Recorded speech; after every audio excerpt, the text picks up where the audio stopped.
Fun, fun, fun. I hope so. That's not always the case. You say what? I said that's not always the case in this age of Zoom. Sometimes things don't go as they should. But well, we're gonna hope for the best.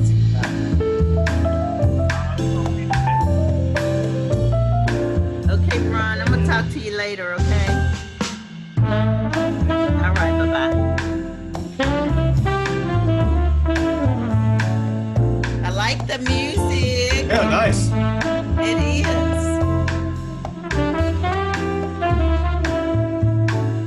this is my composition.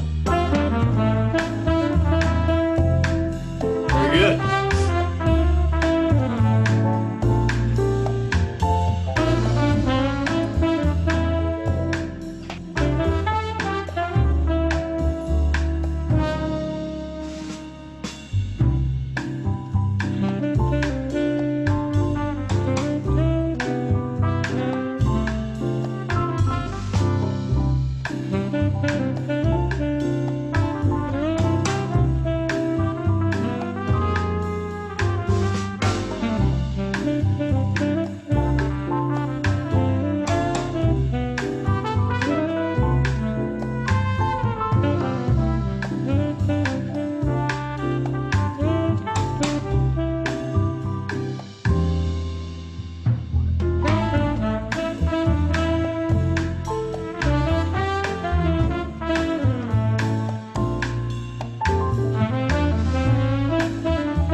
Hey, Tim, is Darnell on? I think so. Did he send Michael Harris a special link, or is he to log on using the Eventbrite? Michael is our chairman of the party. Yeah, I mean, I don't think he sent him a special link because he was never a panelist. Okay, okay.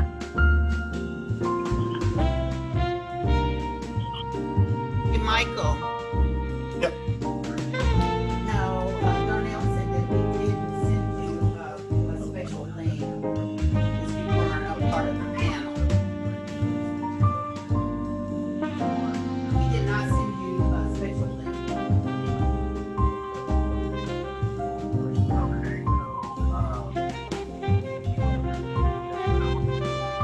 Hey, Thurston.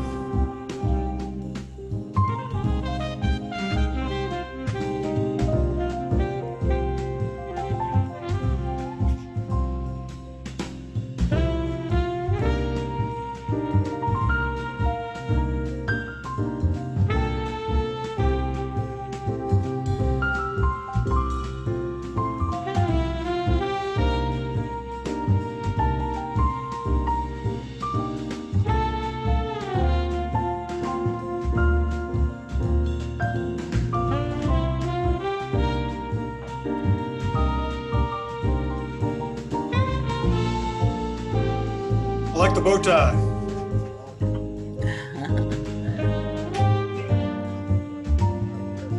Hey, Tim, is there any way that Michael could get a special link? He wants to be able to say hello and give some honorable mentions. You'll have to, in the chat, if you could put down his email or send or text Darnell. Can I give you Darnell's text number? Okay. It's 256-603-4772. And just text him Michael's email. Darnell is on. Could you repeat that? 256-603-4772. Okay, great. Something went wrong. Please try again.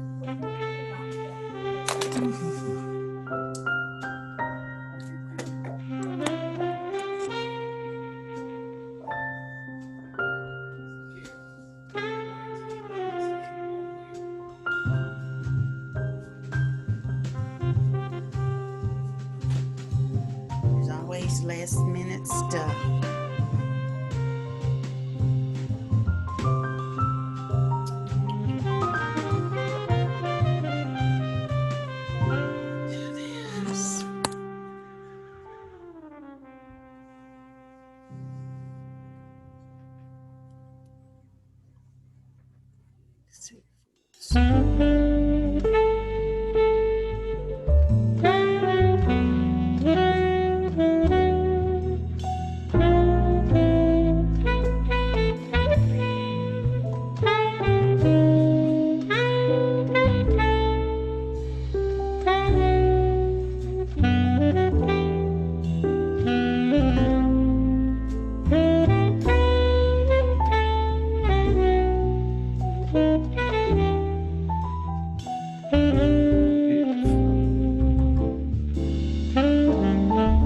Alicia, did you send the text?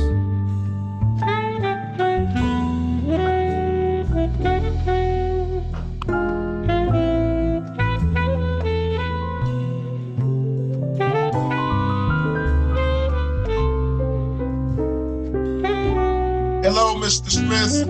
Hi, Thurston, how are you? Mr. Compton. My brother from another mother. That's right. I can definitely see the family resemblance, don't you? Yeah, definitely. It looks like you're in San Francisco. There's not enough smoke there. Exactly.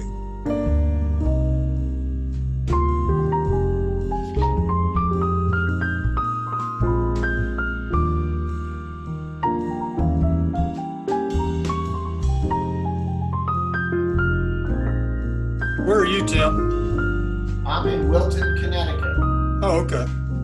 East Near, Coast. You know, about an hour outside of New York. Okay. I used to love going to the Danbury State Fair in Connecticut, Is man. that right? All right. Yep, I know you know where that is. Yeah. It's about 25 minutes from here. Right.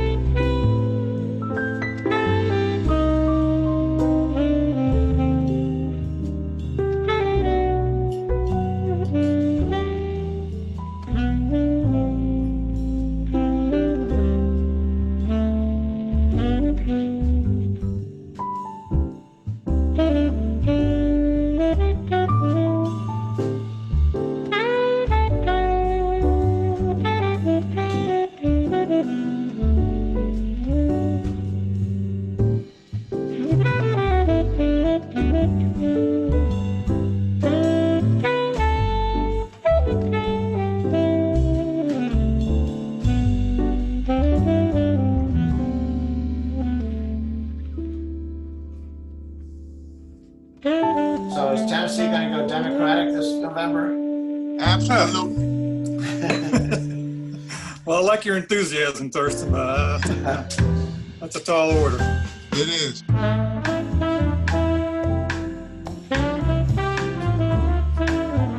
So do you have any Senate races or governor races, or is it all sort of congressional? We have one Senate race. Is that for Alexander's? Yeah. Yes. We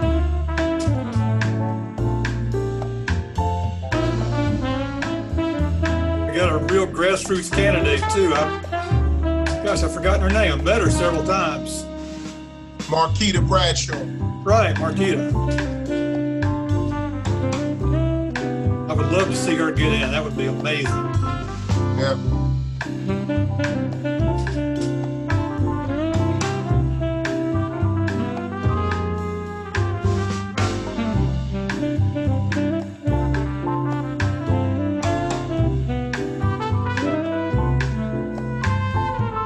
So when my face shows up on the big screen, I go. Is that right?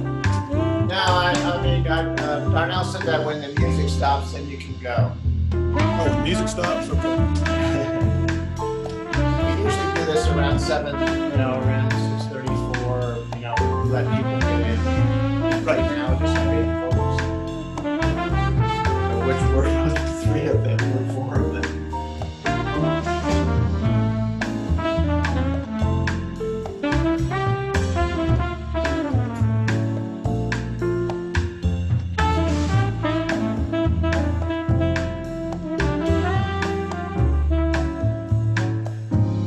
I guess our other panelists will be signing in later, probably. Yeah.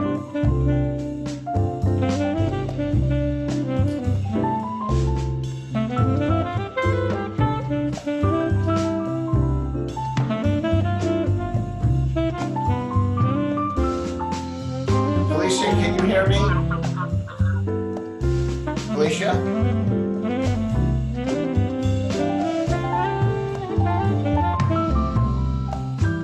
Felicia. Felicia, can you hear me?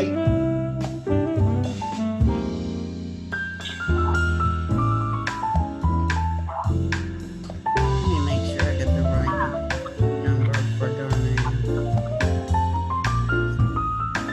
Michael, can you? So we Felicia, were hear to you? share. She wanted to get another Michael on. Yeah. If you could put his email in the chat function, we can send So it. Michael, if we share our link.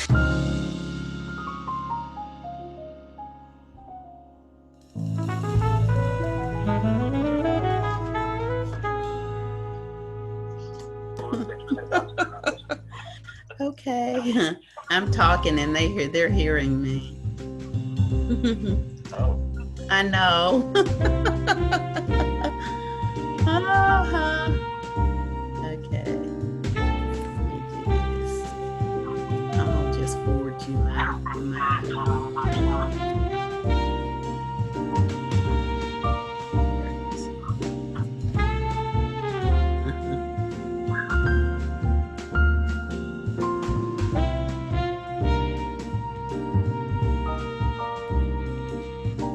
It's harris.michael@gmail.com. Is that right? Michael, I think we're good to go.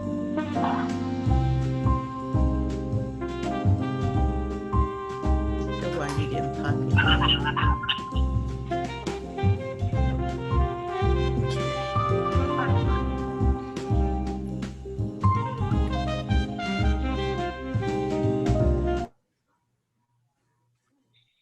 Welcome to Shelby County Democratic Party's virtual screening of the Michael's award-winning documentary Rig, the Voter Suppression Playbook. I'm Michael Compton. After the film, which runs 70 minutes, we will be joined by a very distinguished panel. Our panelists include Thurston Smith, a community organizer and political activist, Erika Sugarmon, an educator and election activist, Reverend Earle Fisher, senior pastor of Abyssinian Baptist Church, Tami Sawyer, Shelby County Commissioner, and Tim Smith, executive producer of Rigged, who will be the panel's moderator. Now here's Tim Smith to briefly introduce Rigged. Thank you, Michael, and thank you, Felicia, for bringing this all about. And I want to thank the Shelby County Democratic Party for sponsoring tonight's screening and panel. I'm very honored to be here in Wilton, Connecticut. Rig, the Voter Suppression Playbook was shot principally in 2016 during the last presidential election.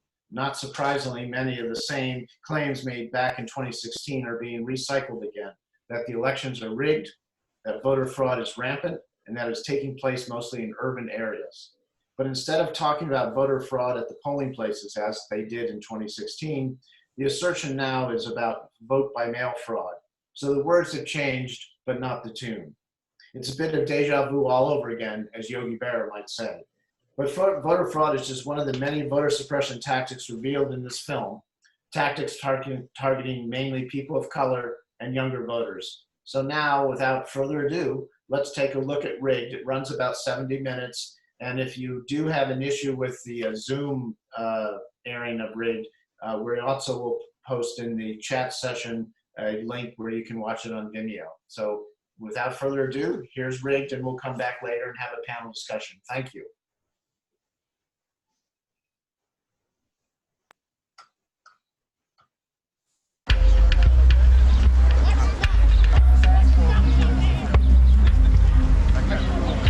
I love the vote. It was instilled in us to vote. My grandma raised me up and my sister up to vote. You know, when we turned 18, that was all right.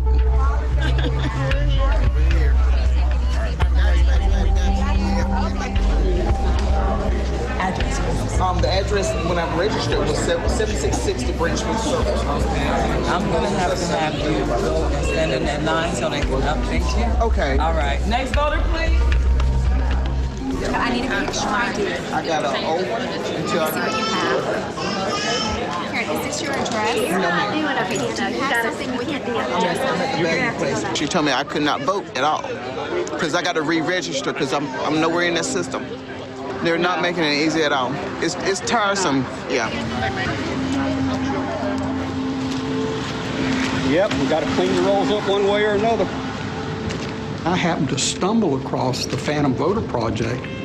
I started looking at my neighborhood and started finding what I believe to be a bunch of fraudulent registrations and started investigating them. It's about time we turned the lights on in the kitchen and started cleaning the cockroaches out of here.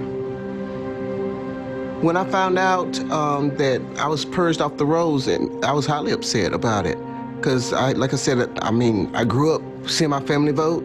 I know it's my God-given right today to vote, and I want to vote. The challenge we have with the average voter suppression issue is that it's happening to people we don't pay attention to every day. And for the average citizen, it's not top of mind because it isn't as sexy, it isn't as violent, it isn't as present, but it can be the most insidious danger to our democracy.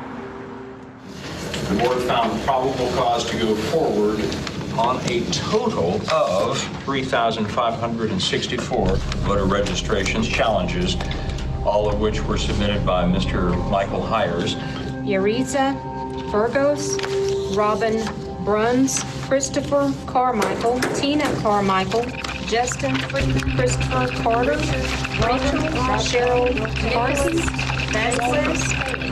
Again, that's 3,564 of those challenges the board found probable cause on to go forward. This is a big win, really, as far as the numbers go. I mean, good golly. This meeting is adjourned.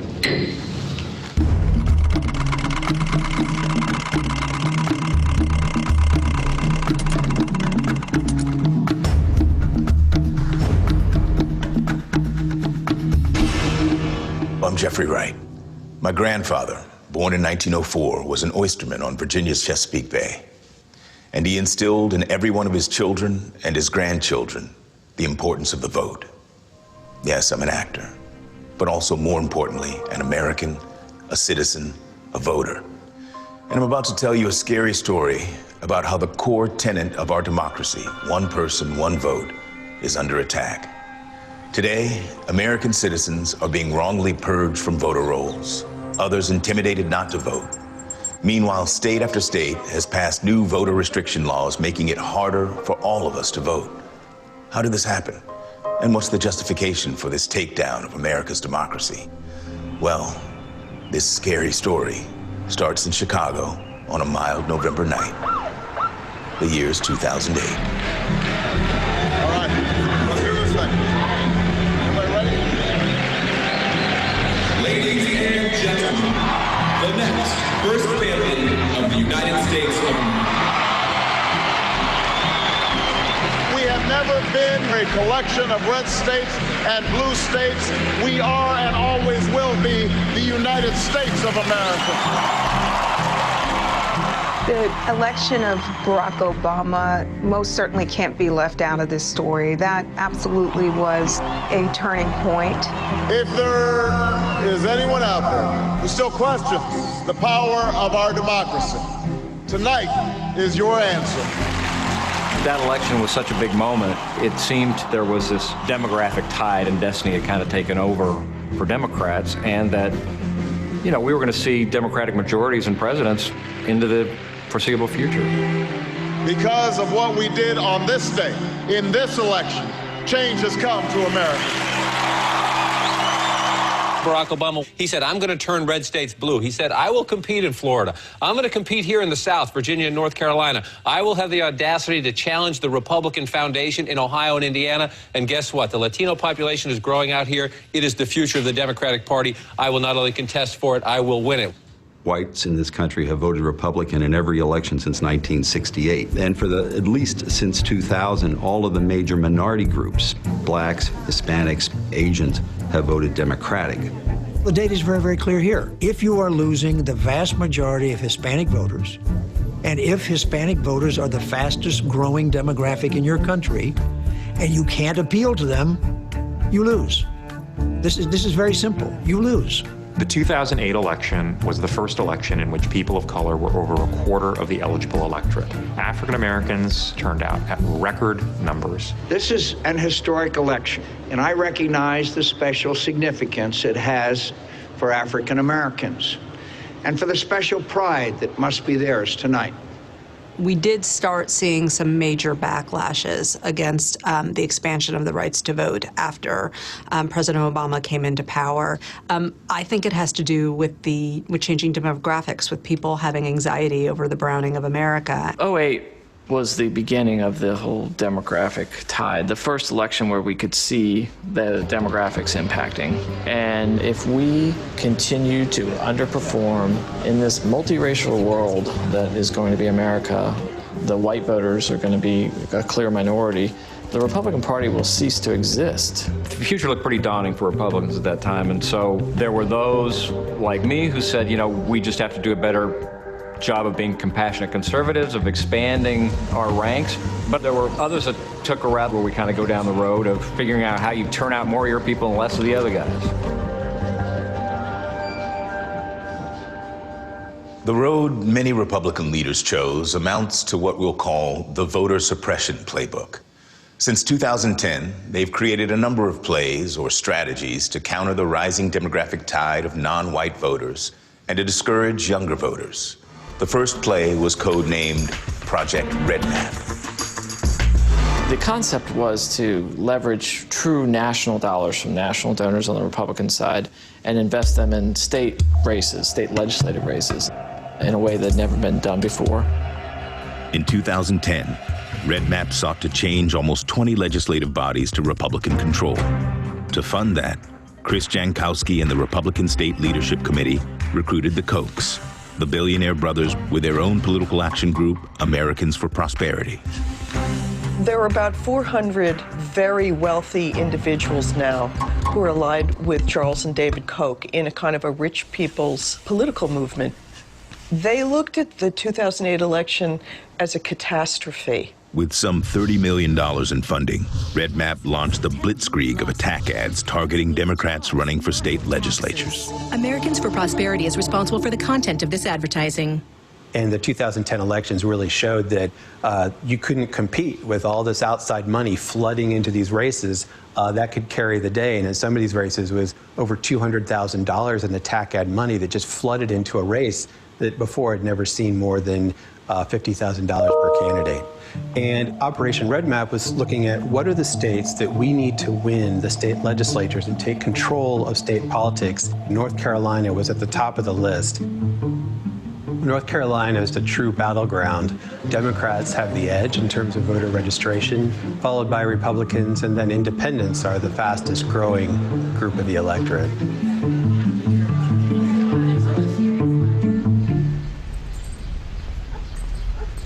In the summer of 1999, my children are almost out of the house, and I had always been in politics and other people's campaigns. My grandfather was Speaker of the House many, many years ago here in North Carolina, and I thought, that's what I'm going to do. I'm going to run for the House, and I did, and I was elected. In these tough times, my priority is doing what I can to help families deal with rising costs. Margaret Dixon, fighting for our priorities. In 2010, North Carolina's Margaret Dixon sought re-election as a state senator. She ended up caught in Red Map's crosshairs. I had not heard of the Red Map plan at that time. I did not see it coming, and I don't think any of my former colleagues saw it coming either. Incumbent Senator Margaret Dixon. Who does she really care about using her public office to help companies she owned? Special deals, insider trading, no bid state contracts, all for her own gain. The hooker ad portrayed me as a prostitute. So that was pretty shocking. When the ads came out, I had women come to me crying at the portrayal of a woman candidate in that light. We took some artistic license. You can take a set of facts and then tell a story that fits your narrative. And the Red Map narrative worked amazingly well. Democrats across the nation took a big hit in yesterday's midterm elections, and the same thing is being felt right here in Indiana. The state Republicans overtook the state House and the state Senate. Well, there is a complete swing from a Democratic to a Republican majority. We set a record for any political party in American history in the gain of state legislative seats. We gained over 700 seats in one election. In the North Carolina Senate, on Election Day, the Senate was composed of 30 Democrats and 20 Republicans. The next day, it was 31 Republicans and 19 Democrats. The only word you can use for that is just tsunami. We did what we needed to do in 2010, which was take dominant Republican control at the state level. Red Map focused on the 2010 elections because in 2011, many state legislatures would redraw their voting districts based on the 2010 census, something that happens every 10 years. So partisan redistricting, also called gerrymandering, became the next play. And whoever gerrymanders usually wins.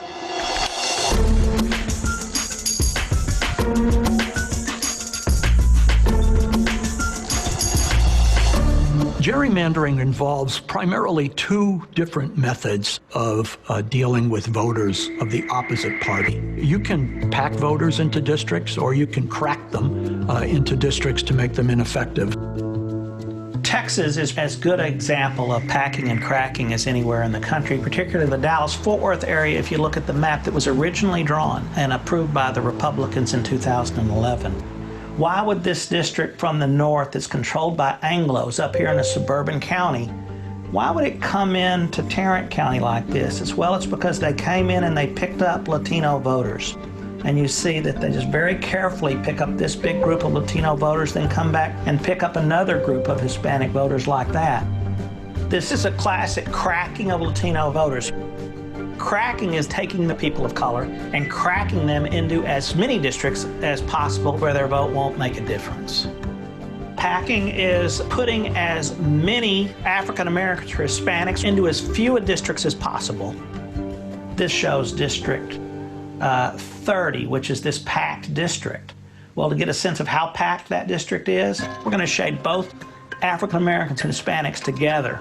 So the black plus Hispanic population, then in purple, you start to see what's going on. You've got a district here that virtually doesn't have anything in it except purple. Classic way of undermining minority voting strength.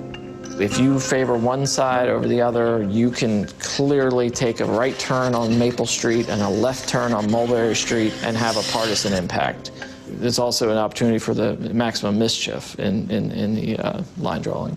The Republicans are able to draw unbelievably precise districts that maximize partisan advantage, where you have a state where the state is relatively even between the Democrats and the Republicans, and yet the Republicans may win 2/3 or 3/4 of the congressional districts. And that's what we're seeing as a result of the redistricting in many states in 2010. The party in power really decides who's going to stay in power, and that's not real democracy, and that's what we have in way too many states in our country right now. people feel that their vote doesn't count. And gerrymandering makes sure that they feel like their vote doesn't count. Because what happens is you get pushed into a district that is completely safe for one party or the other, and if it's completely safe, why vote? Now, with their majority secured by gerrymandering, many red map Republican legislatures executed the next power play, passing harsh new voter restriction laws. What you see is a outcropping across the country of bills in state legislatures that are dominated by Republicans, bills that require new kinds of hurdles that voters have to leap over in order to be able to vote.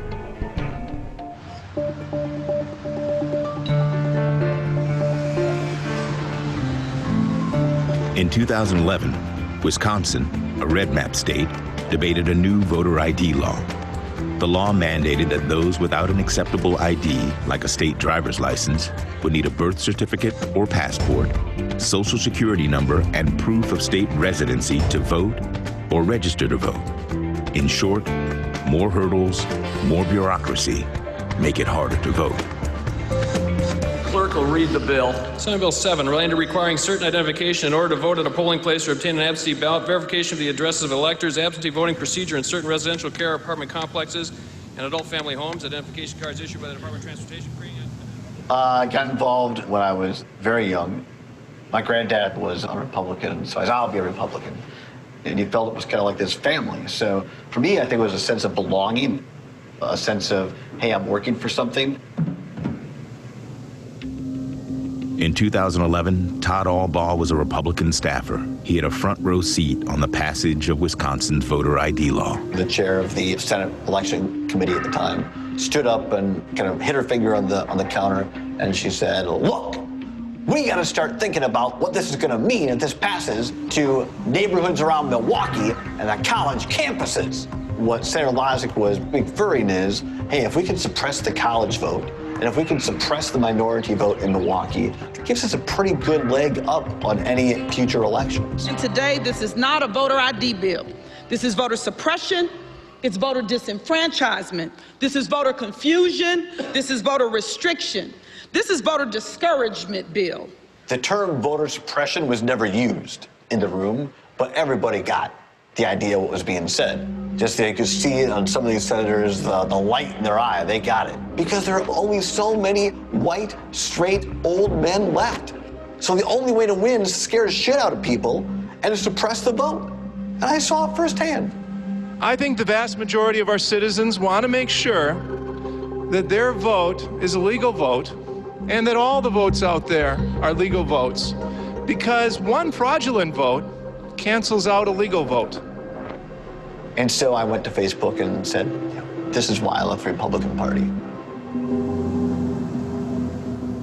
So there are all kinds of forms of ID that were permissible prior to these voter ID laws. No, these voter ID laws are premised on the idea of creating a form of identification that is going to require voters to go through hoops in order to get it. Now, what kind of voters am I talking about? The average middle-class voter will say, I have a driver's license, or I have a passport. As many as 90% of registered voters have one of these forms of ID. It's in their pocket, and they think, what's the big deal? But here's the thing. 90% of people have it. That means that 10% of people don't. If you live in rural places and you have to drive, and these motor vehicle offices are few and far between, and they're not open on the weekend, and they're not open in the evenings. And when you get there, then you've got to have the underlying identification that would allow them to give you the ID that you need to vote. For example, that you have to have a birth certificate. Well, some of us have our birth certificate and some of us don't. Some of us wouldn't know how to get it. So it may cost you $15 to get the birth certificate. So you have to now add the travel costs, the time off work, the $15, all to get the voter ID so that you can exercise this right that the Supreme Court in 1886 said was preservative of all rights, the right to vote. The Supreme Court in 1966 said that a poll tax of $1.50 is unconstitutional. And if that's the case, then our view is no one should have to pay $10, $20, or $40 to get a card so that they can vote.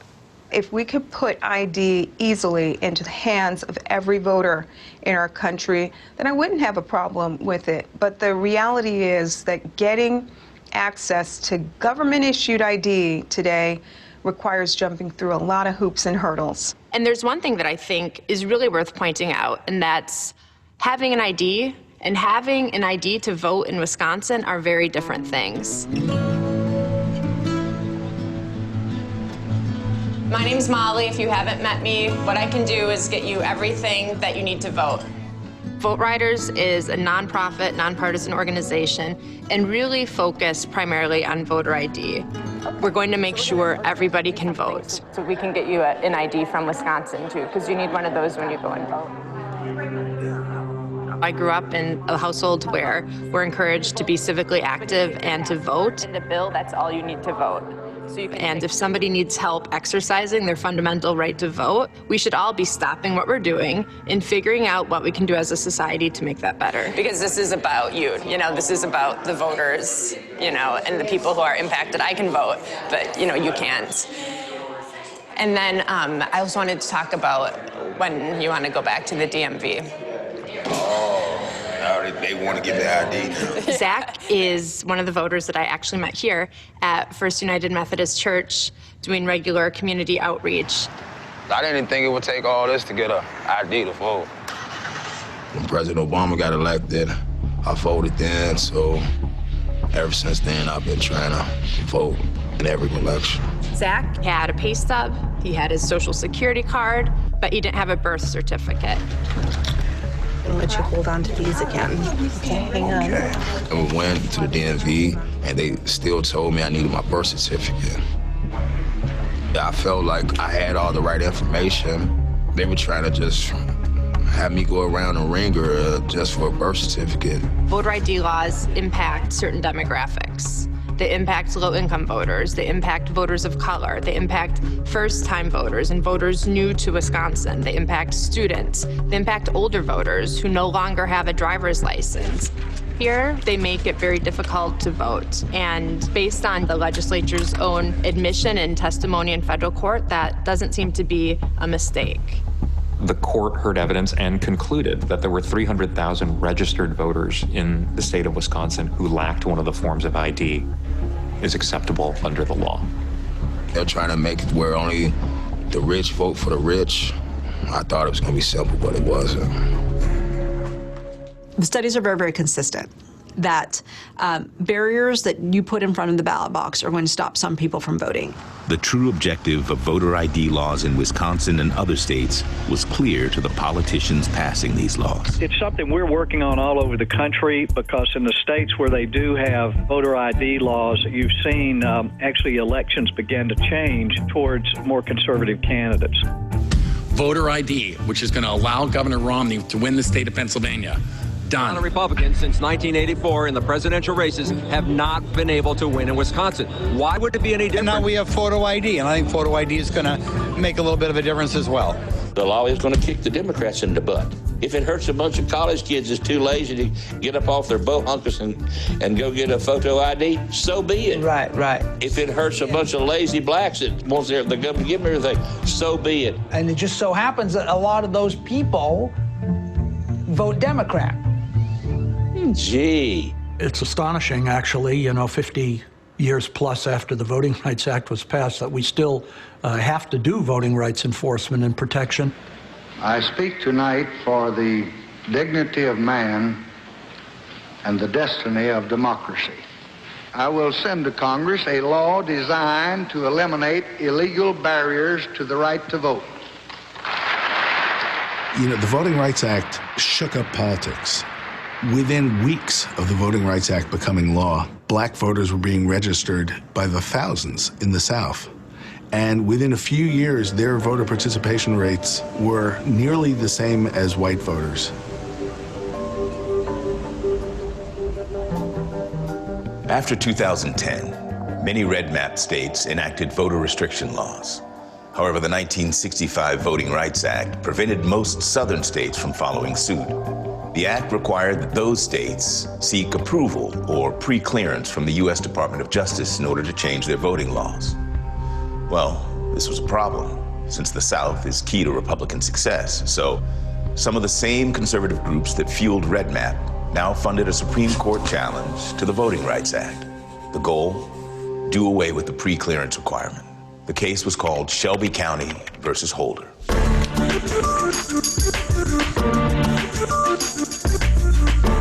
First, though, a landmark day for the Supreme Court as it struck down a key section of the landmark Voting Rights Act that was created to prevent discrimination at polling places. This is a critical day for democratic participation in America. This decision by the court is a game changer and leaves virtually unprotected minority voters in communities all over this country. When we think something like voting rights is something everybody believes and that progress only goes in one direction, we've seen sudden reverses. We've seen that history can go in the wrong direction. I mean, the ink wasn't even dry on the opinion. And the next thing you know, the states race to the clerk's offices with legislation that would do harm to people's rights to vote. As soon as the Shelby decision was announced, North Carolina legislative leaders said, now we can go for the full bill. And the full bill was the monster vote suppression bill. So what do we have? We have 53 pages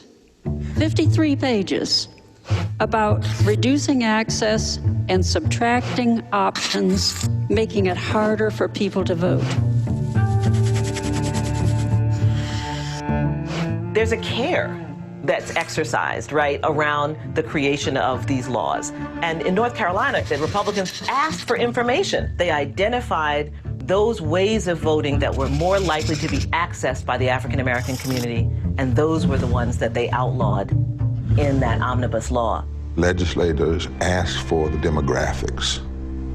And when the Republican Party received the information that the highest percentage, something like 7% of African Americans used the first week of early voting, that's what they cut. Every decision they made it after they knew the impact it would have on African Americans, Latinos, and people of color and poor people. Some Republicans have admitted that this was a way to make it a little bit tougher on Democratic voters.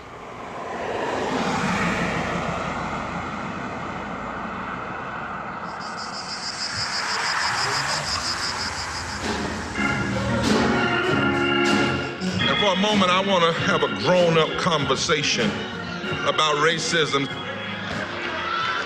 See, racism is not just about somebody calling you the N-word. Most modern-day racists are too smart for that anyhow. Racism is about policy. Racism is about the ability to take your prejudice and implement policy.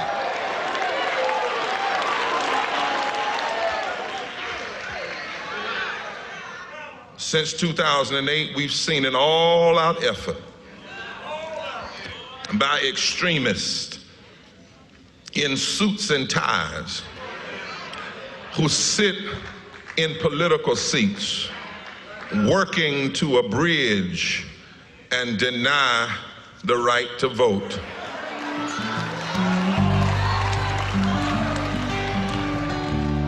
I have 500 years of ministry in my family on my father's side. So when I decided to go to college, I picked a school that had no courses in religion. Because I didn't want to go into ministry. I wanted to go to law school, and that was my intention. But I had a very spiritual experience in 1984. I accepted the call to ministry. But it's always been from the beginning, I don't know any way to be Christian without being involved in justice. What Reverend Barber and other leaders in North Carolina did following the enactment of these vote suppression laws, I think had a big impact in a positive way. They do not want the people to vote. Reverend Barber was really at a time where I think many people were demoralized, really being a strong voice, saying these are fundamental issues that we're going to fight for. And when you had waves and waves of people at the legislature every week, willing to be arrested. I shall not be moved like a tree, standing by the water. I shall not be moved. That was a real sign that they weren't going to let voting rights be given up without a fight. Nearly 1,200 people went to jail. I was arrested here about 6 times. And I like to connect it because voting rights is not just a black issue. Black and white Republicans and Democrats joined us in getting arrested. Come on, come on, come on, don't you wanna go? I am Rosa Nell Eaton, 92 years old. I am before you today to speak on voting rights. I am fed up and fired up. Say fed up, fired up, fed up, fired up. Thank you so very much. And so we had this ritual that at the end of the rally, everybody that was going in to be arrested would line up. So I saw Miss Eaton going in the line with her walker. I was raised in the South, so I'm taught to respect my elders and care for them. I said, Miss Rosanelle, you're gonna have to do this. You can sit this one out, we got it. She said, you back up, I got this. And she led about 150 people who all got arrested that day. Rosanelle walked with Dr. King. Dr. King encouraged and inspired her. She's registered thousands of people to vote in her life. She's faced the Klan. She wasn't always nonviolent because she had seen the Klan burn crosses in front of her yard. I remember her standing at the kitchen counter one day, and all of a sudden I heard her say, I didn't ever think I would have to go through this again before I got in the grave. And I knew she was dead serious because she thought certain battles were already fought. To justify new voter restriction laws like North Carolina's HB 589, politicians needed a cover, a compelling reason to fix an election system that wasn't broken. This helped give rise to the so-called voter integrity movement, which took off after Obama's 2008 election.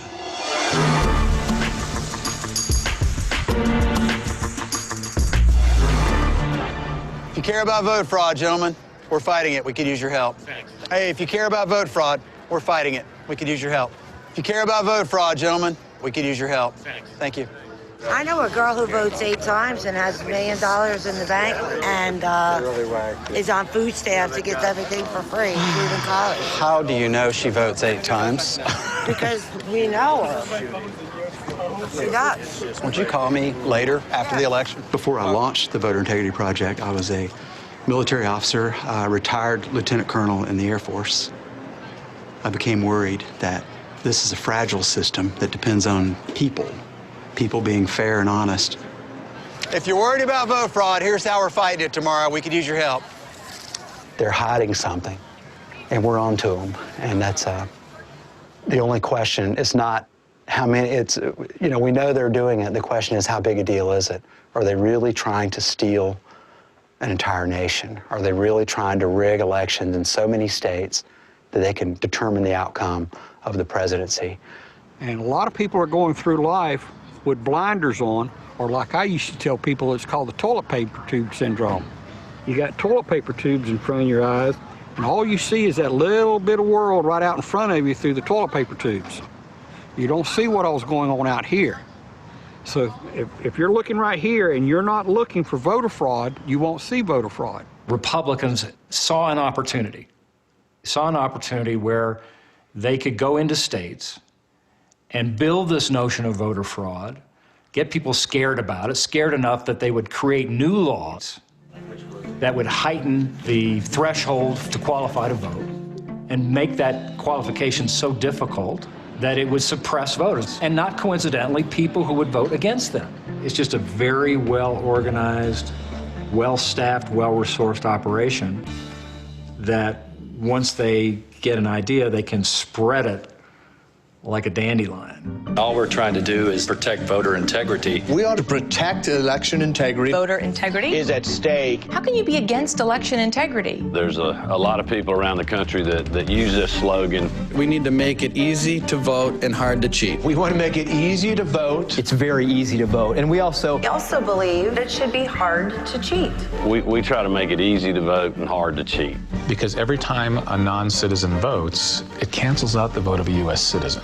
Every non-citizen who votes cancels out a legally cast ballot. Every time voter fraud occurs, it cancels out the vote of a lawful citizen and undermines democracy. Can't let that happen.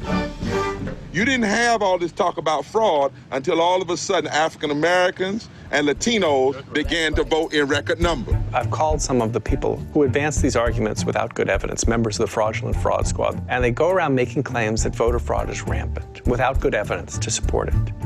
So, and what's the end game? The end game is passing new restrictive voting laws. I'm Chris Kobach. In order for we the people to take our country back, we need to have fair elections. I will stop voter fraud in Kansas. We need to require photo ID when people vote. Every state needs a Chris Kobach. You know, our campaign had an undeniable, unmistakable message: stop voter fraud.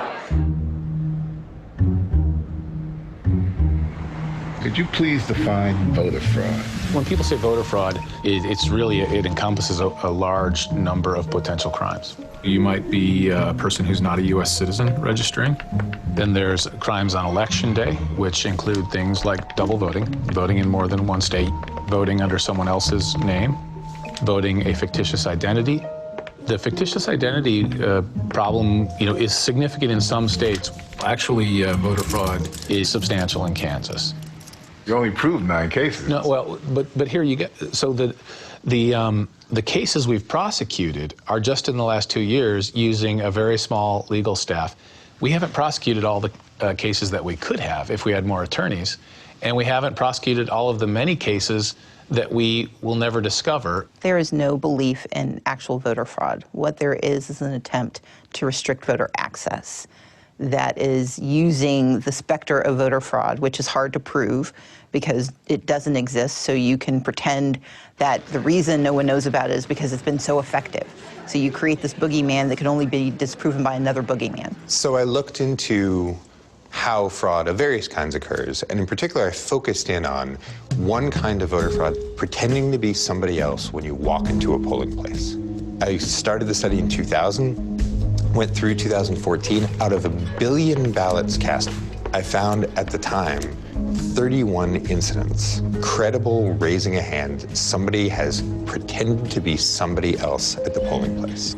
When you dig in, when you actually look incident by incident, a lot of the allegations vanish. Another analysis found that out of 197 million votes cast for federal elections between 2002 and 2005, only 40 voters out of 197 million were indicted for fraud. As a percentage that is 0.00002%. That's not a lot. Most voter fraud allegations are driven by what some might term untruths. Others, less generously, call them the big lie. President Trump again this week suggested in a meeting with senators that thousands of illegal voters were bused from Massachusetts to New Hampshire. I can tell you that this issue of busing voters into New Hampshire is widely known. It's very real. It's very serious. This morning on this show is not the venue for me to lay out all the evidence. Joining me now, someone who knows New Hampshire politics very, very well, a Republican who ran the state's party over the last decade, Fergus Cullen. You, sir, on Twitter, are offering $1,000 to anyone who can prove what Stephen Miller was claiming. Do you have any takers? So far, shockingly, no one has been able to come up with any evidence, no pictures of one of these magic buses delivering hundreds, if not thousands, of people from Massachusetts to New Hampshire. No one has any evidence at all. You know, the buses are red meat to some activists. I got a call from somebody going, hey, there's buses. They urged me and begged me to get over here as fast as I could to check it out, but I don't see any buses. But in New Hampshire, I've seen it. I've seen busloads of people. Again, I mean, this is where we keep coming back to. Based on what I've seen with my own eyes, busloads of people coming in, whether they're illegal meaning they came into the country illegally, or they're illegal voters. You saw that. Well, I know Josh has seen it, yeah, and I've seen it too. Josh, did you see busloads and busloads of people coming in from somewhere else? I wouldn't characterize it as busloads and busloads. Billy, are you sticking with that you've seen busloads or no? I have seen busloads. I guess I can't cite the busloads that I've seen and where I've seen them, but on television I've seen it. Something significant shifted in America over the last decade or so. And it's pretty simple. It shifted from people thinking there was opportunity to thinking that opportunity is being taken away from them.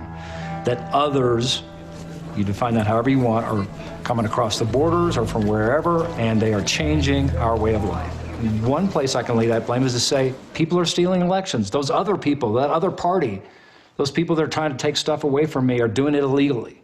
Because people don't want to say it's, you know, people don't want to admit that life changes. What a great place. Thank you very much. So we have thousands of people outside trying to get in, but we should start. Do we agree? We're fighting vote fraud, if you are interested in that. Of course, we were worried about vote fraud. Yeah, I am too. We're worried about Read vote that. fraud in North Carolina. But people will. They'll vote many times. Somebody coming up and voting 15 times for Hillary. I think he's going to win, unless the only way she can win is if she steals the election. That's what I'm afraid of too, which is why you need to read that and decide if you want to fight vote fraud, if you care about it. And I will not tell you to vote 15 times. You won't vote 15 times. In 2016, for the first time, a major party presidential candidate, Donald Trump, and his vice presidential running mate, Mike Pence, were preaching the gospel of voter fraud and rigged elections. Do you agree with your running mate, Donald Trump, that polling places in this country are going to be rigged? In recent years, we've had instances, proven instances of voter fraud, and that's why. The 2016 election offered a perfect opportunity to see how the voter suppression playbook was working in real time. The first stop, North Carolina.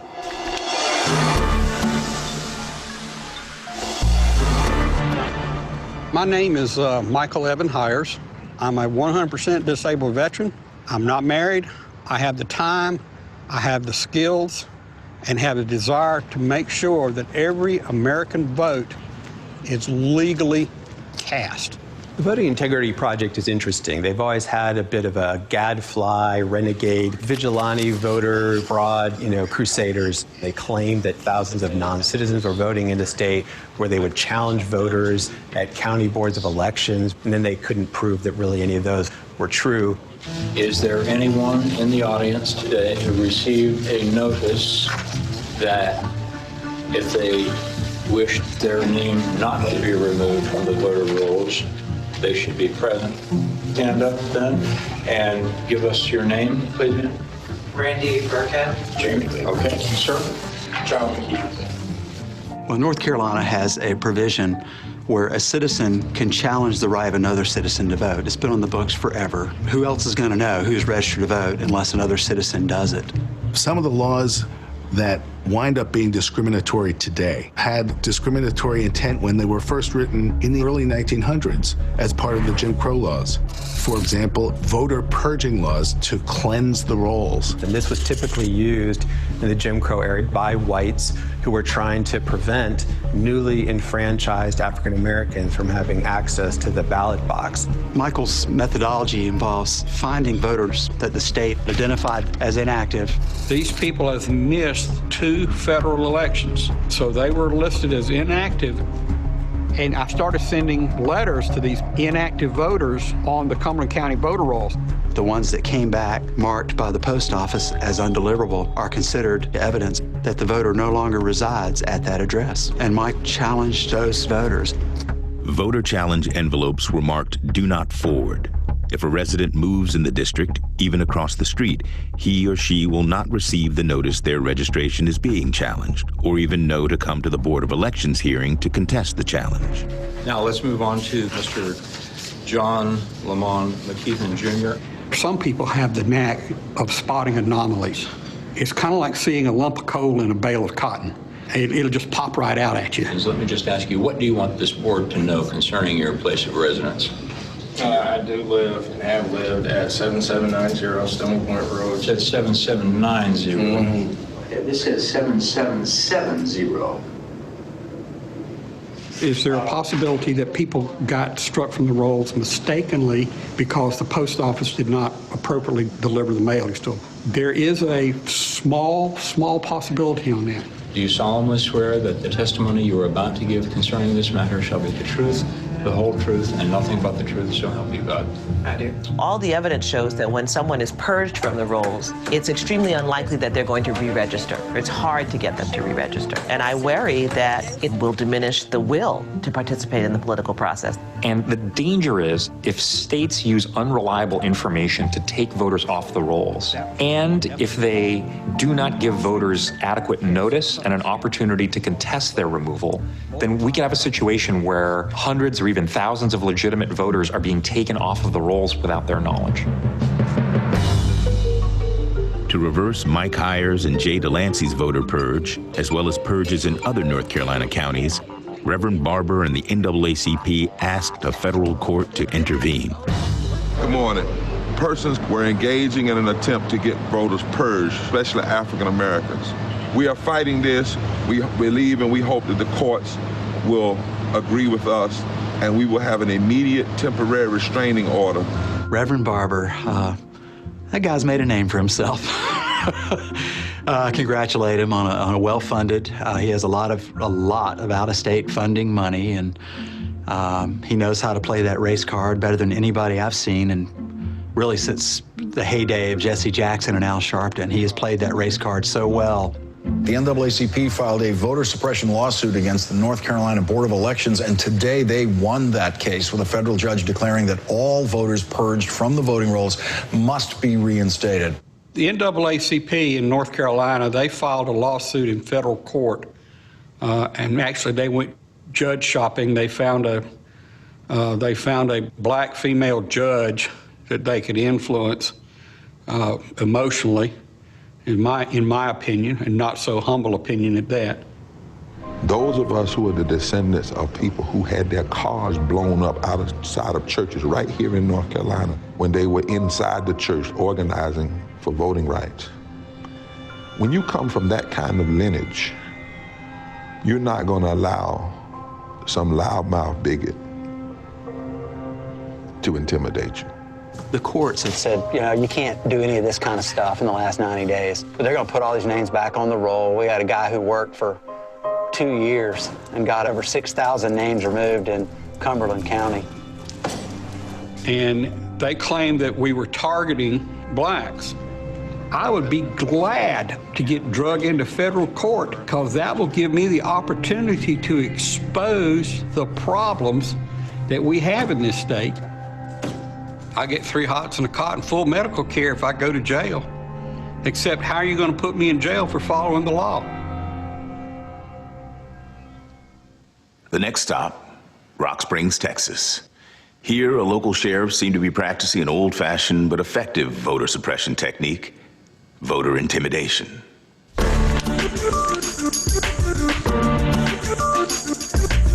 The whole idea is to make voting seem like a dangerous proposition, that it's something that might get you in trouble. And again, what that does is over a period of time, it insulates Republicans against the effect of African American Hispanic population growth.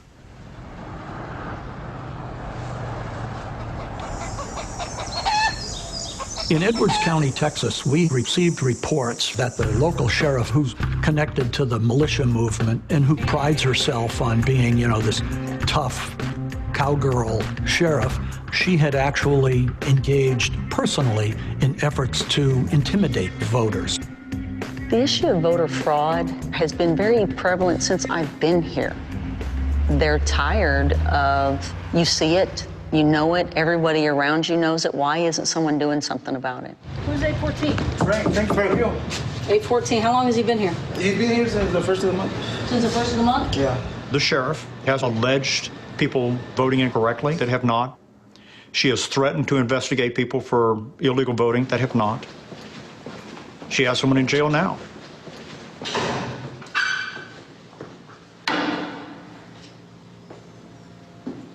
I'm not guilty of nothing because I did the right thing. As I went to go do it, I asked. The gentleman is under arrest for voter fraud and voter impersonation. He's accused of impersonating his grandfather. There's no way a 40-year-old man is going to be mistaken for someone who's almost 100 years old. In the first case, he went to prison for delivery of a controlled substance. Once he was on parole, he pretty much knew he wasn't supposed to vote. It was just probably catch me if you can or ha ha ha. I don't really know the motive behind it. I guess maybe one day he'll tell us. But at this point, he's just kind of trying to play the victim. I do feel that it was a mistake that was done by the ladies working the poll in not actually comparing the date of birth. The date is clearly stated on the registered list as 8/9/1915. Now, Manuel was on parole. He should not have voted, but the election officials shouldn't have allowed it either. He asked if he could vote.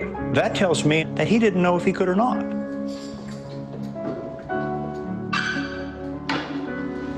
The intimidation comes in the arrest itself.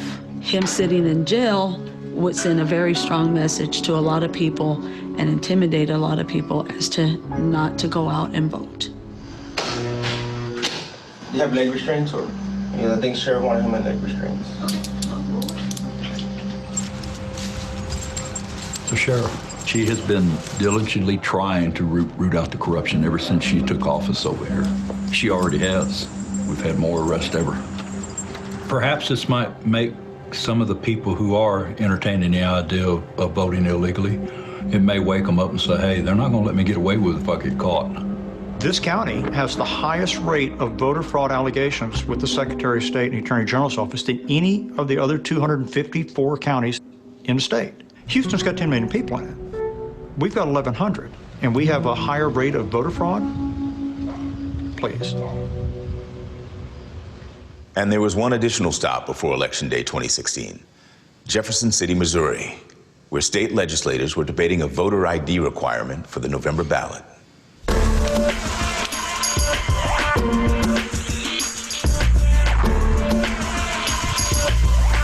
2006, there were only 2 states in the country that had what I'd call a strict voter identification requirement. And then all of a sudden, after the 2008 election, we have a wave of laws, unheard of virtually, that make it harder for people to participate and in almost every instance disproportionately hit precisely these segments of the electorate that are emerging. So it's hard for someone like me to look at that and think this is just a coincidence.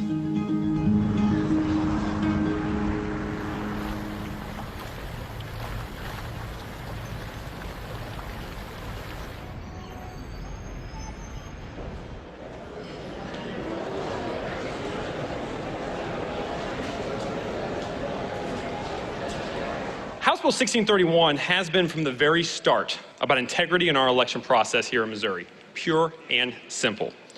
House Bill 1631 is the implementation of photo voter ID in the state of Missouri. Implementing procedures to safeguard against fraud helps ensures that qualified registered voters' votes are not diluted by unlawful activity. And what is that? That is what photo ID is trying to do. So you think protecting against fraud is a bad idea?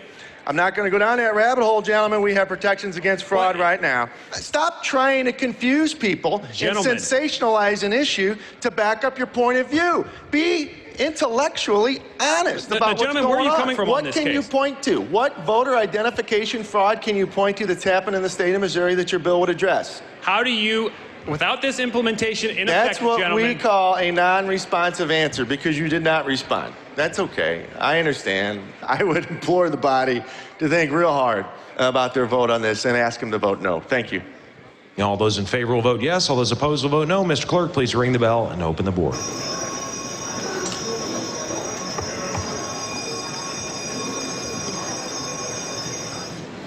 Mr. Clerk, please close the board and tally the vote. By your vote of 115 yes and 41 no, you have sustained the gentleman's motion. And so in order to maintain political control, in order to maintain the systems that we have that benefit white people,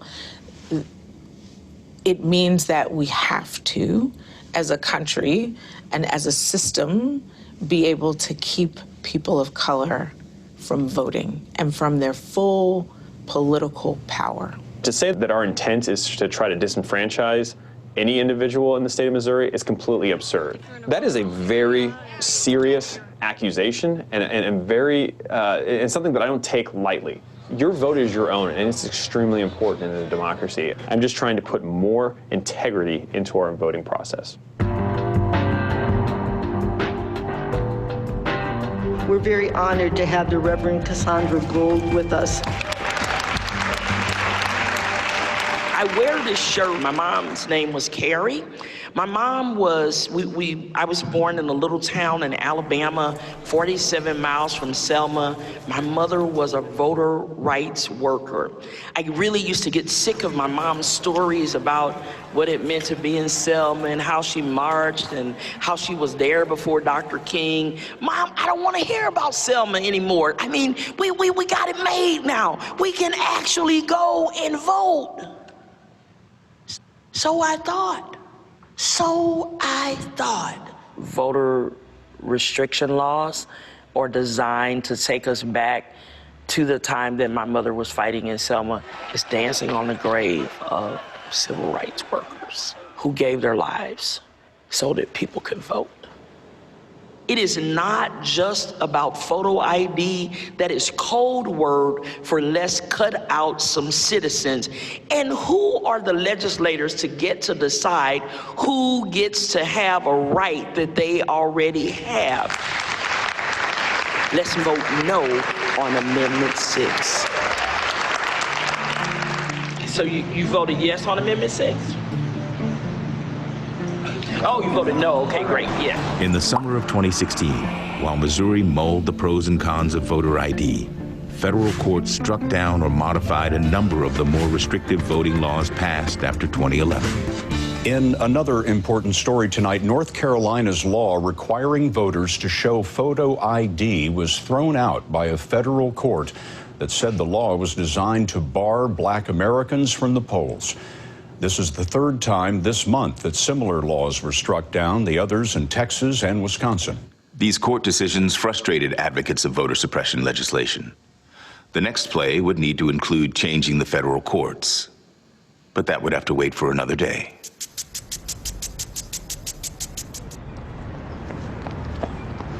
This is a Tuesday morning, but not just any Tuesday morning, Election Day. Good morning, America. Election Day 2016.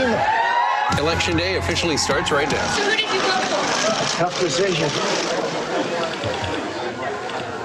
If Hillary wins, I'm done, probably. I don't know what will happen, but it scares the crap out of me, because if she wins, I'm afraid I'll be hunted down like a dog. No cameras, Bill. No cameras. Okay, it took it. Thank you, ma'am. Appreciate you coming. Morning. My name's Michael Hires. Michael Hires. It's a pleasure to meet you. Well, you may not think so when you go back and research my name, but I'm the fellow that's been filing the voter challenges. Let's face it, there are unscrupulous people out there, and they could go to the polls and impersonate somebody. I'll tell you what, It's a pleasure. if I could get more people of all, I don't hate to say race because we're all the human race, Yes. but more ethnic backgrounds involved in this, that way people wouldn't be taking pot shots at me. The NAACP is hot as a pistol at me right now, claiming I'm suppressing the black vote. Well, I think you would. They're accusing me of targeting minorities. Okay. They're throwing mud on the wall and trying to get it to stick. Really piqued my curiosity. But if you're interested in getting involved, look up voterintegrityproject.com. I will remember that. Right now, I have to go on late for work. Okay. Well, have a good day. Have a wonderful day.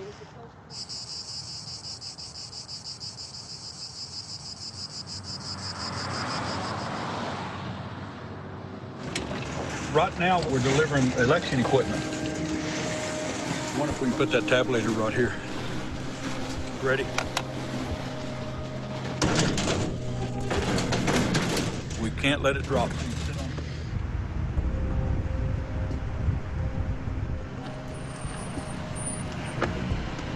Hey. How's everything going? Good. You on top? I don't know. Wherever God tells me to do, that's all it's going to be.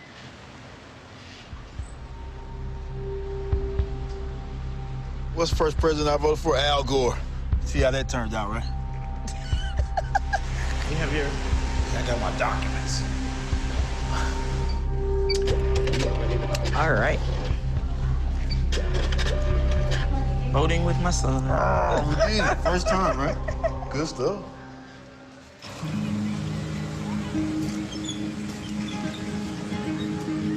What we're going to try and do is have data collectors sitting there passively collecting data on license plate numbers, see if we can figure out which people, if any, are going from voting location to voting location.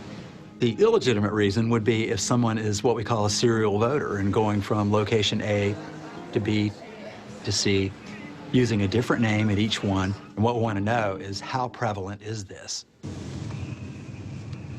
You see any vote fraud? Not yet. I gotta take this. Hey, Jim. Have you seen any fraud, heard of any fraud? No, we have not. No, with only 6 data collectors, the odds of getting someone who showed up at 2 locations are slim and none.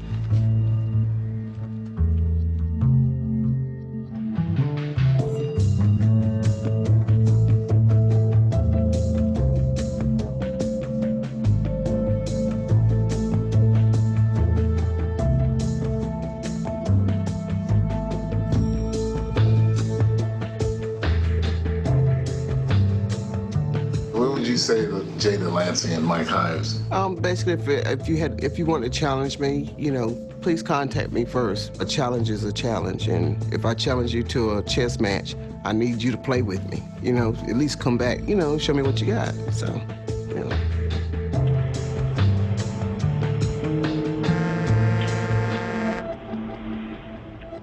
Missouri becomes a voter photo ID state with Amendment 6 passing with 64% of the vote. It looks like it's going to be a loss for us, and it's really a loss for the people. I believe that the right to vote is sacred, so I'm really grieved in my spirit right now. Not a lot has turned around in Missouri in the last 40 years, except in the wrong direction.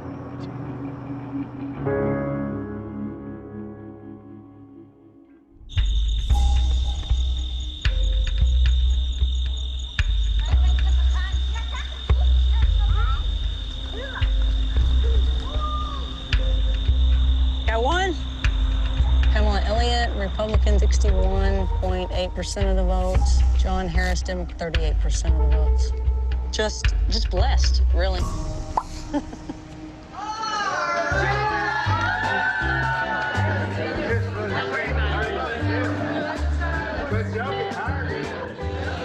How's Trump doing? Good?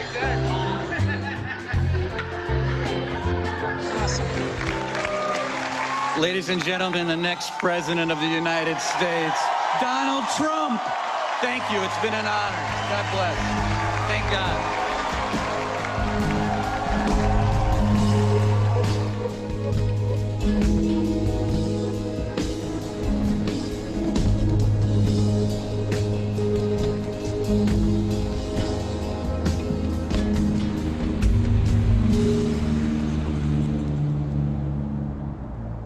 President-elect Trump has been quite active on Twitter, and he said, in addition to winning the Electoral College in a landslide, I won the popular vote if you deduct the millions of people who voted illegally.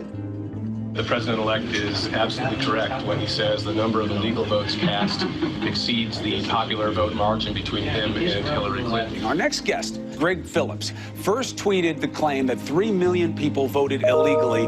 Do you know, and can you prove right now, that 3 million people voted illegally? Yes. Do you have the proof? Yes.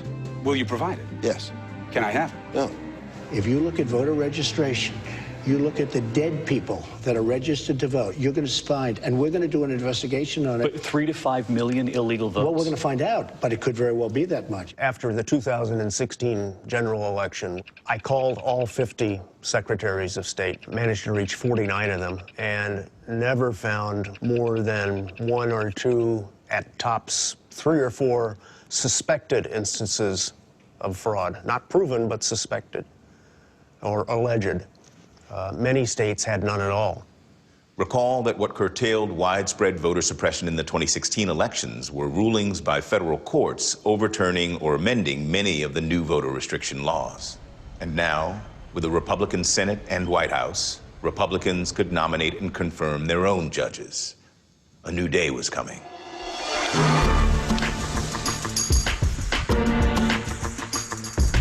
Welcome, everyone, especially the nominees and their families, to today's nominations hearing. We'll hear from 4 nominees to district courts. President Trump has set a record for the most number of judges named to the courts of any first-year president ever in American history. But think of 145 district judges. That's world-changing, country-changing, USA-changing, and we have unbelievably talented, smart, great people being put in those slots. And so whatever protection against voter suppression is coming from the courts is going to be eroded by the impact of this vast wave of Trump judges. And the Democrats are decades behind Republicans in terms of recruiting and thinking about how to control the judiciary. I mean, the Federalist Society in many ways is writing the lists of judges for the Trump administration to pick from. The Federalist Society is the creation of billionaire right-wing funders like the Kochs. They helped get it off the ground in the first place. The Republicans have found a formula that's allowed them to win, even though the demographics of the country are changing. We can reassure ourselves that those strategies can only work for so long, but the question is for how long? And what if so long is a very, very long time? The voter suppression playbook is complete. It's part and parcel of the same malevolent and dark strategy. Cut a few voters here, a few voters there. Discourage others from even taking the time to cast a ballot. In short, undermine the sacred American principle of one person, one vote. So just to finish up, you see what's happening? The process is rigged. This whole election is being rigged. As Donald Trump has said so many times, the elections are rigged, but in a much different way than he claims. They're rigged to stem the rising demographic tide of non-white voters and to discourage younger voters. Clearly, the voter suppression playbook is working all too well. We need all of our institutions of power to protect the right to vote. We need the legislature to protect the right to vote, we need the executive to protect the right to vote, and we need the courts to protect the right to vote. When you deprive people of the right to vote, the vote being the very fiber of this wonderful quilt we call democracy, when you begin to tear the threads away, saying this person can't vote, that person can't vote, that person can't vote, the next thing you know, you will not have a democracy. I think our founding fathers were brilliant, and I think they put in guardrails of democracy to keep the crazy out. Now, I think we're being sorely tested, and we're going to see how strong those guardrails are, because they've never been tested like this. But that's the nature of democracy, that it's not static. It doesn't just stay free and open because it's a democracy. It's because every day you fight to keep it open. Every day you have to put your shoulder to it. We have to dream about the democracy we want to have. We have to say, whose side are you on in this fight for a robust democracy? People don't understand why it's so important that this experiment we call the United States continues. Then you say, well, it's always been this way in my life, so I'm sure America's going to continue the same way. Well, are you? The right to vote isn't partisan. It is an important part, and it's in fact a bedrock part of our democracy, that people own the agency to participate in their government. And until we can say, without doubt, one nation, under God, indivisible, with liberty and justice for all, until that means exactly what it says, we are still working toward becoming a more perfect union.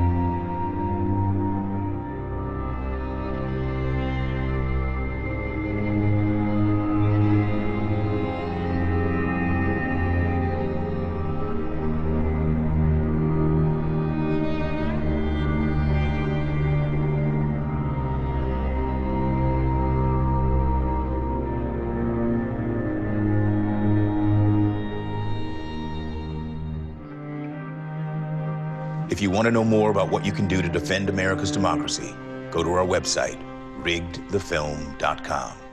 I'm Jeffrey Wright. Thanks for watching.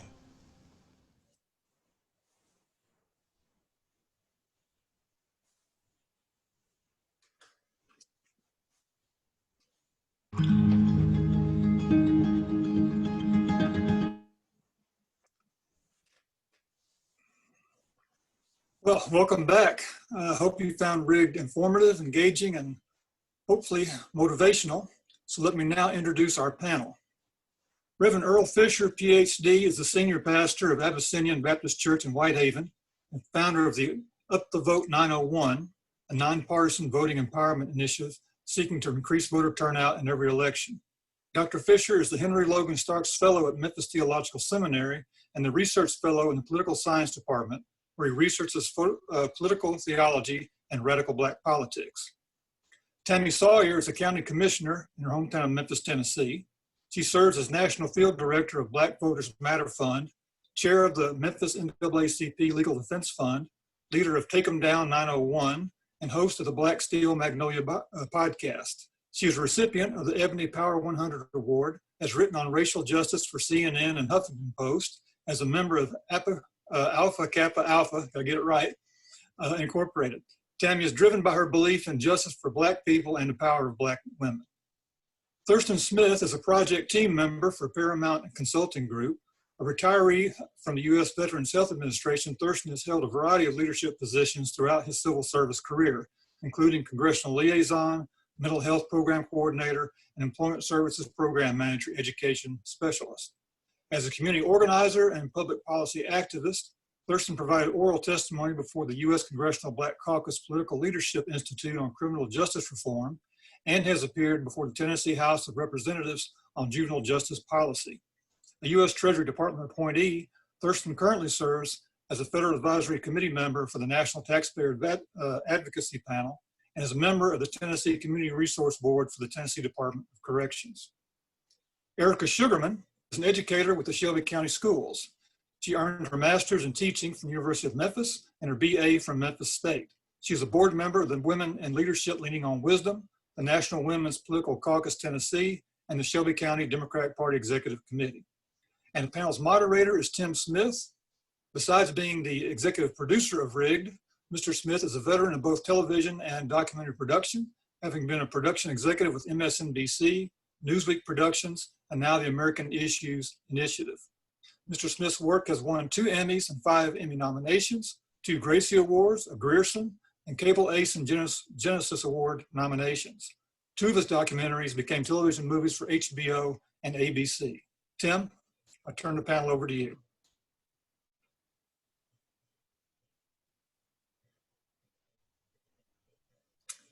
There we go. Thank you, Michael. The topic for tonight's panel is democracy in the time of COVID and how Tennessee as a state will adopt to the new reality of voting during the pandemic. Please post your questions to the Q&A tab, and we will get to them after a few questions from me. I also asked my fellow panelists to try and limit their answers to 2 minutes or less. My first question is for you, Tami. Can you give us some background about the fight to secure absentee voting in Tennessee during the COVID pandemic, and who is trying to prevent people from voting by mail and why? Well, absolutely. Good evening, everyone. Thank you for having me. This is my 3rd Rigged panel, so I could take this show on the road with y'all. But, you know, thank you for the reminder about 2 minutes. Let's make sure that Pastor Earle Fisher, Reverend Doctor, is aware of that timeline as well. So here in Tennessee, you know, we are definitely in the midst of the fight for our rights to vote continuously, not just in 2020 with the presidential election, but we are watching the state legislature consistently maneuver to keep us from having free and clear access. And in the time of COVID, everyone should be able to absentee ballot. Many states, as you know, have made that effort and are allowing people to request absentee ballots with no excuse needed, but they're making it really hard here in Tennessee. And it's tough because like my parents are 70 years old, and so they were able to absentee ballot because of COVID for the August state primary election, and we're under the impression they'd be able to do so in November. Luckily, they have me as a daughter to be able to say, no, you can't. You'll have to find another reason they're of age to be able to do that. But there's a lot of people who aren't aware that things have changed since August. And that makes it really tough for people like those of us on this panel who organize around voting rights, because people think that I checked the box to be able to absentee vote for COVID in August, so I'm going to get my absentee ballot. And we might lose those votes. Thank you. Thurston, in the film, Reverend Barber says that no one talked about voter fraud until Blacks and Latinos started voting in record numbers in 2008. And now in 2020, lo and behold, voter fraud is being talked about by the President Trump and other lawmakers, Republicans mostly, as a problem when it comes to vote by mail. Is voter fraud a real issue in voting, do you think, in Tennessee, for instance? Absolutely. I don't know, and good evening, everyone. I don't know who presented that question, but they hit it right on the mark, even as rhetorical as it is, but they're absolutely correct. And it's kind of interesting. I didn't know the film itself was so compelling. Part of me, I didn't know whether or not to cry or just to continue to take notes, but I learned so much just from watching the film. It was absolutely phenomenal. But there's three particular elements that stuck out to me from the beginning of the film all the way through the end. One is voter access, which includes how, where, and what mechanisms we use to vote. Secondly is voter system fidelity, which includes how voting credentials are both obtained and maintained. And lastly, voter education, which includes how we educate the average citizen about voting. So we have a battle, obviously, on all fronts as it relates to voter suppression. And if I can quote that particular person in the film, we need to have security from all levels of government, the executive, the judicial branch, and the legislature going forward.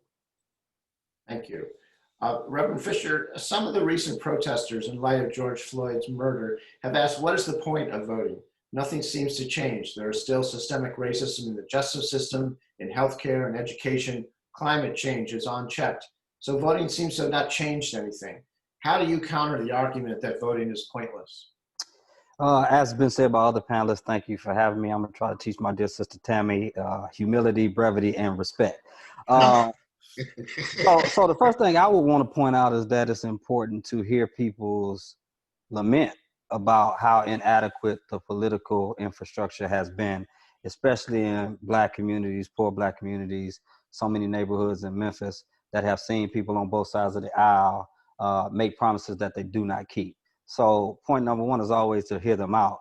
I also say it's important to try to not shame them into voting, but to explain to them what I would call the jelly bean rule, which is, why did Black people have to count the number of jelly beans in the jar? And why did Black people have to count the number of bubbles in a bar of soap, unless it was something important about what was happening with the vote?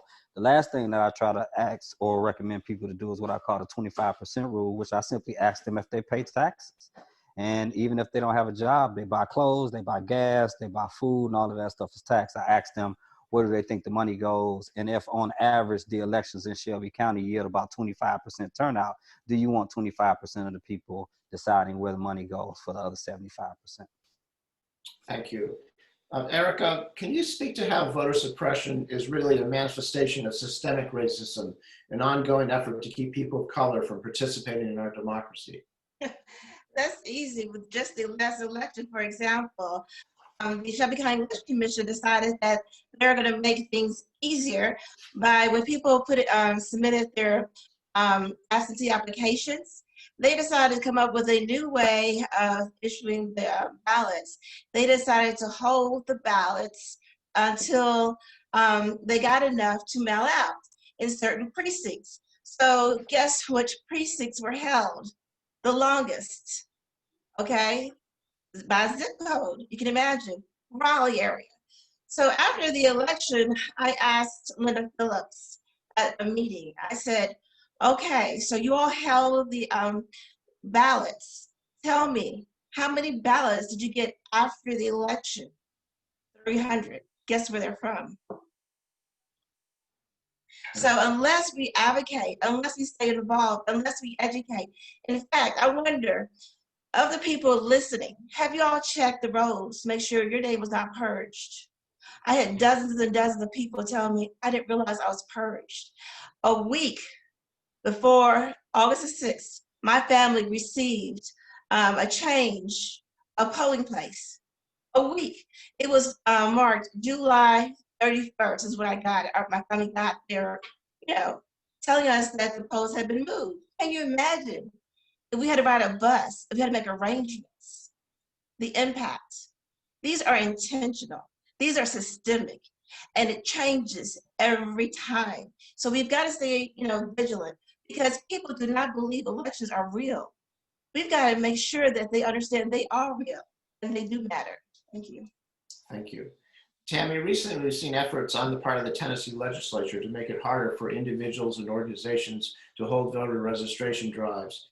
Can you speak to the importance of having voter registration drives, and especially in this COVID era?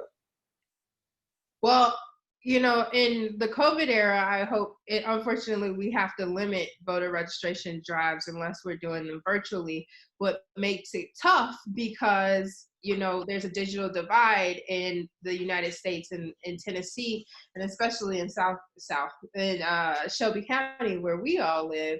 The majority of our population is Black, and 51% of our population is either working poor or living in poverty. And, we anticipate about 80% of kids in our public schools don't have access to consistent internet. And so because of that, with COVID-19, it's been really difficult for us to do this work and to get this message. It's really like we're living in a bubble. With Black Voters Matter, we haven't even really been focusing on voter registration. We're focused on getting out the vote with the people that already have registered, and hoping that the slack can get picked up elsewhere, which hurts us for this 2020 election. And so voter registration is always important, but we really have a voter engagement issue more so than a voter registration issue in Shelby County. We do a good job getting people registered. Our high school students register as seniors. Any organization you can think of, from Greek organizations to college campuses to the NAACP, to any mom, pop, etc. organization you can think of does voter registration. The problem is getting those folks, once they get that registration, get that voter card, to the ballot consistently. And there's a lot of voter fatigue because we have elections, at least twice a year. It's hard to keep people engaged and informed. Thank you.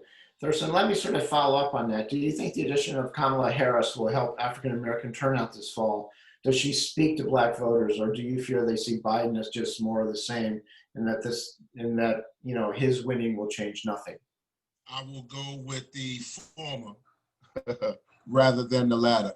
I have absolute confidence that Joe Biden's pick of Kamala Harris for vice president will have a significant impact on voter turnout within the minority community, within the Black community, with Black females. Just so happens that Kamala Harris, and I know Commissioner Sawyer doesn't mind me saying this, Kamala Harris is an AKA. She rocks with the pink and green, just like Sister Tami. So, but I'm being a little lighthearted there. But I'm a member. I'm serving on the Biden campaign as a volunteer, and I am just so enthusiastic about what she brings to the table. I mean, she's got the skill, she has the wherewithal, she has the knowledge, and she has the resources to help galvanize voter turnout. So we're looking forward to an exciting campaign and a very big win in November. Thank you. Thank you. Reverend Fisher, how do you think the election will go in Shelby County in November? Will it run smoothly, or do you expect to see some closures of polling places and absentee ballots not being counted? You know, in short, do you think it's going to be harder to vote in urban areas in Tennessee than in the suburban and rural areas? Well, I think Sister Erika Sugarmon was hitting the nail on the head when you started talking about the resistance that we received from the Shelby County Election Commission. And even when Tami was mentioning the absentee ballot situation as an organization that has been suing the Secretary of State for the same type of support and access. I think if passes prologue, yeah, you can pretty much guarantee that there are going to be some problems.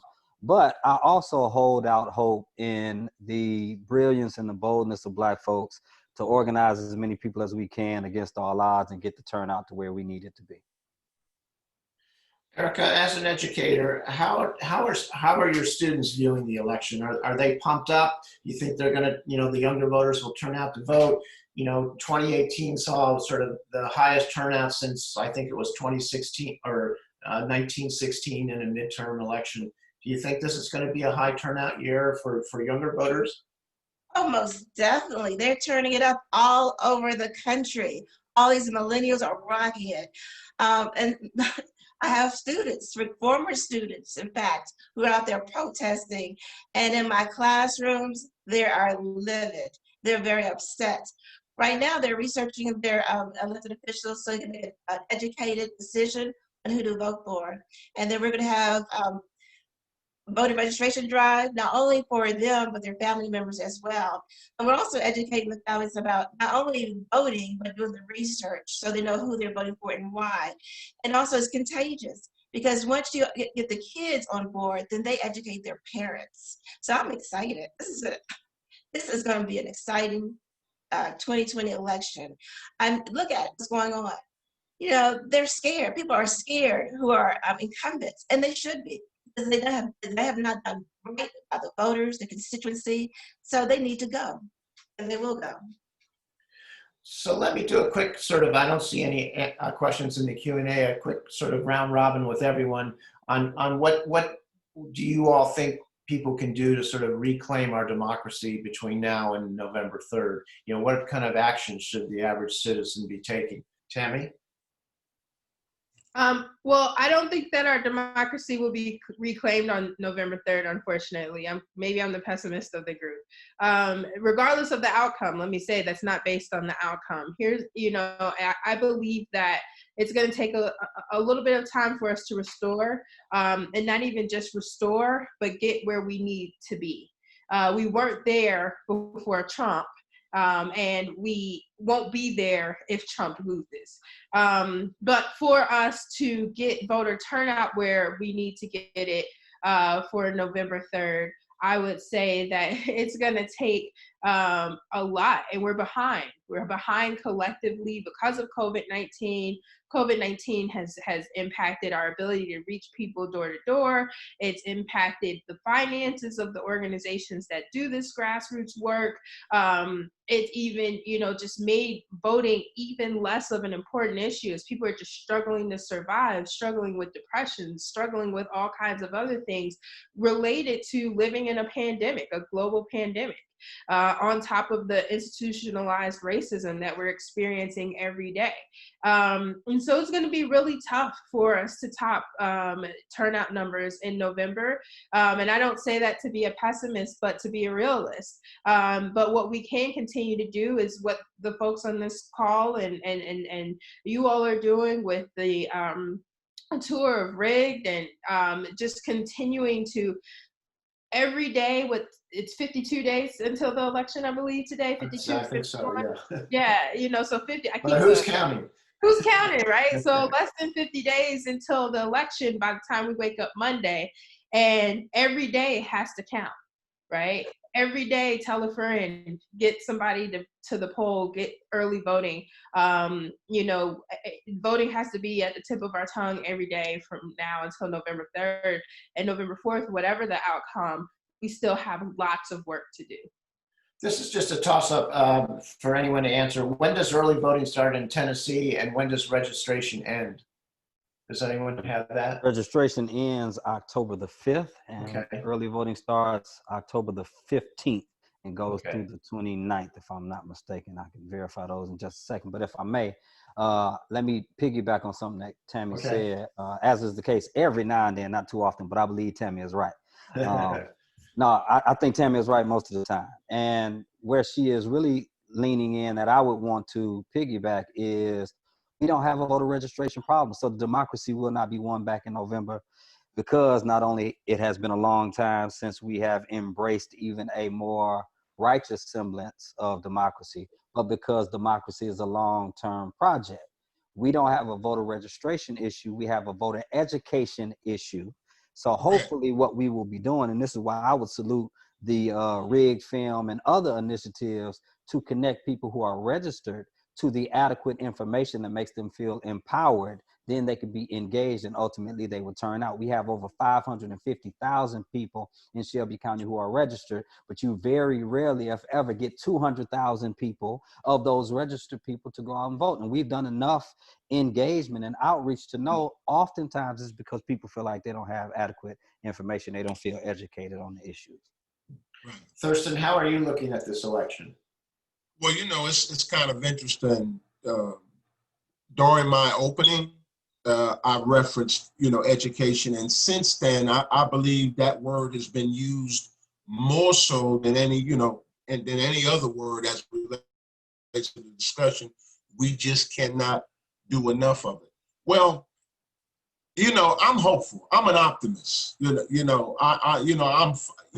I'm fired up about the prospective leadership of the Biden-Harris ticket. I'm optimistic and hopeful for the response that I'm seeing throughout the community, throughout the state, throughout the country as it relates to that ticket. And I know that we currently have an occupant of the White House that is the devil incarnate. And so, my optimism is erring on the side. I know people cannot be that foolish again to elect this man to the White House. So I just have to maintain. I wouldn't say they can. I pray that they won't be, but I just want to. Well, I hope you're right, Thurston. Yeah. And listen, you know, yes, I have to maintain that level of optimism. If I do otherwise, I'll end up going into a state of depression. And I know y'all understand that, because the country, in fact, is in a state of depression. So lastly, each and every one of us here, and I'm so proud and honored to be serving with you all in this panel. I want to thank Felicia and Michael Compton and Michael Harris for all the work that they've done, and my cousin Tim Smith. But each and every one of Margaret Mead said, never doubt that a small and thoughtful group of committed citizens can change the world.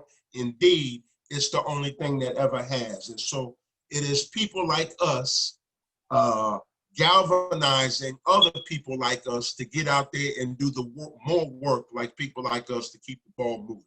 Thank you. Thank you, Thurston. Erika, you have the last word. What are your perspectives on the upcoming election and what people should be doing? First of all, vote early. Second of all, volunteer. We need poll workers and poll watchers, okay? I'm taking off, and I'm gonna volunteer in my time. And, you know, engage the young people. You know, if you see somebody that's young and, you know, about to make a decision like, you know, should I vote? Well, should I not vote? Talk to them, you know, because they don't believe elections are real. And we've got to show them elections are real and they do matter. And I'm very hopeful of the future. And at my age, I'm probably the oldest person on this panel. And so, you know, I lived the civil rights movement with my parents. And I know there are barriers and obstacles, but we're smart and we love this country. And God help us all. Thank you. Okay, Michael, I will throw it back to you. I think that's it for our questions. Okay, thank you, Tim. Thank you, panelists. Very uplifting after a film that I feel was kind of challenging to the emotions. Yeah. Thank you, Thurston. Thank you, Erika Sugarmon, Reverend Earle Fisher, and Commissioner Tami Sawyer. Also, if you would like to book a virtual screening of Rigged, please go to their website, www.riggedthefilm.com. If you want to learn about what you can do to reclaim our democracy, there is now a link in the chat function to the Democracy Playbook, which was put together by the producers of Rigged. It gives you useful information on ways to counter voter suppression. One last thank you to Darnell Sharperson with the American Issues Initiative. Darnell is the person who manned the Zoom controls for tonight's screening and panel. Darnell, thank you. You're a real pro.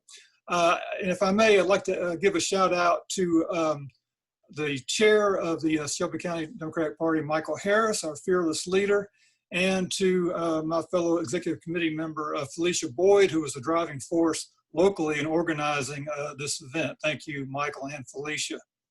Finally, please take the time to register and vote this November and do so as early as possible. Our democracy depends on everyone taking part. For the Shelby County Democratic Party, I'm Michael Compton. Thanks for watching. Thank you, everybody. Thank you, Michael. Good night. Good night.